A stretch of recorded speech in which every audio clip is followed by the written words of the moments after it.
First movie 'జంబలకడ బొమ్మ' super duper hit. విచిత్రమైన subject. హ్మ్. ఇండస్ట్రీలో మిగతా మేకర్స్ గాని, మిగతా నిర్మాతలు గాని, ఒక్కసారిగా మీ సైడు అలా తిరిగి చూసిన క్షణం గదా! హ్మ్. ఆ నిజంగా. సినిమా అంత పెద్ద సక్సెస్ తర్వాత ఏమనిపించింది? ఆహ్, యాక్చువల్‌గా అండి అలాంటి కథ అంత ముందు రాలేదు, ఆ తర్వాత రాలేదు. లేదు. ఎవరు డేర్ చేయలేదు. ఫస్ట్ కాపీ వచ్చేసిన తర్వాత కూడా ఇదే చాలామంది చూసిన వాళ్ళు ప్రివ్యూ చూసిన వాళ్ళు, ఇదేం సినిమారా ఇదెవడు చూస్తాడురా దీన్ని. ఆడాళ్ళు మగాళ్ళు అంటే మగాళ్ళు ఆడాలి. ఏంటిది హ్మ్. ఇలాంటి సినిమా తీశారు మీరు అని చాలామంది భయపెట్టారండి. హ్మ్. రిలీజ్‌కి కూడా.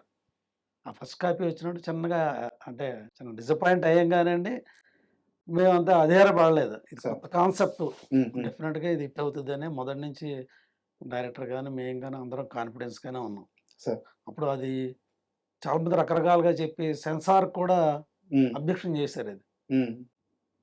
మళ్ళీ మేము ఆర్‌సీకెళ్ళాం రివైజ్ కమిటీకి. సార్. అప్పుడు సుబ్బరామిరెడ్డి గారు చూసారాయన. హ్మ్. చూసి "అరె! బావుంది గదా! ఇది బయట రకరకాలుగా చెప్పారు దీని గురించి.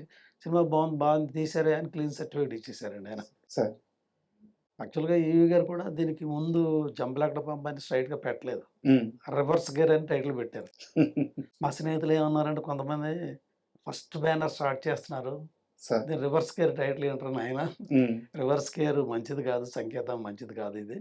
దానికి ఏదైనా టైటిల్ పెట్టండి అంటే, అప్పుడు టైటిల్స్ గురించి ఆలోచించుకుంటుంటే వన్ ఫైన్ డే ఒక సిట్టింగ్‌లో 'జంబలకడ పంప' అనేది కూడా దివాకర్ బాబు గారే ఓకే. సజెషన్ ఇచ్చారు.